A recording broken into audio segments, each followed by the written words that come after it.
Welcome to Kenton Teaches. Enjoy the video. In this video, I will explain how to start your Nissan Altima with its key. First, let's ensure your key fob is working correctly. If your vehicle isn't responding, the fob battery might be low or dead. Don't worry, there's a physical key hidden inside your fob for just such an occasion. We'll cover how to access and use it to get your Altima running smoothly, even without a working fob battery.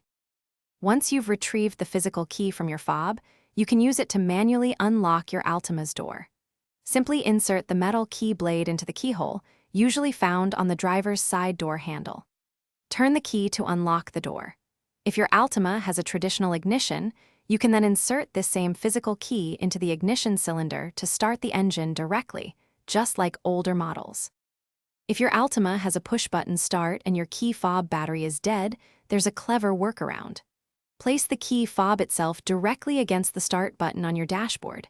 Then, press the start button firmly with the fob. This allows the vehicle to read the fob's internal chip, even without battery power, enabling the engine to start. It's a handy trick for those unexpected dead battery moments. If your Altima still won't start, check a few other common culprits. First, confirm your transmission is fully in park or neutral. Also, inspect your vehicle's main battery under the hood for any loose connections or corrosion on the terminals. Sometimes, a locked steering wheel can prevent starting. Try wiggling the wheel gently while turning the key. These simple checks can often resolve persistent starting problems. Thanks for watching. Please subscribe if this video was helpful.